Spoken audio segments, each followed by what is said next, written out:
Nail technicians gathered in Frankfort today pushing back against state regulations they're calling unfair. Danielle Miskell has more on what they're asking for. As of now, Kentucky only offers nail technicians to test for their licenses in English. But we know that the majority of the nail salon industry is made up of Asian American Pacific Islanders. And they told me that it is harder for them to read and write in English than it is to speak English. And that is why they're here today, asking that Kentucky allows changes to be made for those tests to be offered in their native language.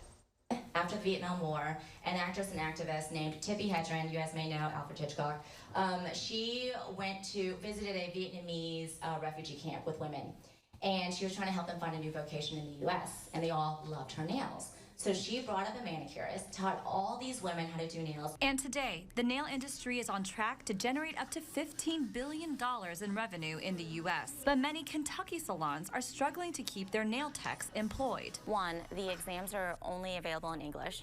Two, if that isn't difficult enough, you only get 3 chances, and then you get 2 more attempts. And if those don't work, then you're banned for 3 years. The nail salon community here in Kentucky is also struggling to keep their businesses open. Lately, there has been more shutdowns of nail salons in the state of Kentucky than ever before.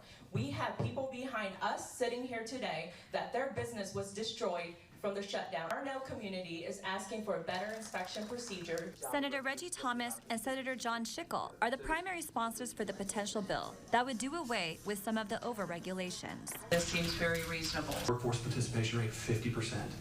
And we've got paperwork getting in the way of people working. The panel says that more than 24 states already allow testing for nail licenses in many languages.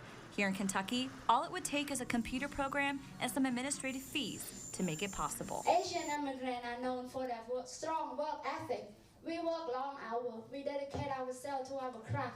We pay tax on our earnings, and we firmly believe in American dream. Today was a big day for the AAPI community in pushing for this change, and they're going to be back here again next month to meet once again with the Joint Committee on Licensing Occupations and Administrative Regulations. And they told me that they hope that these changes will go into effect by next year.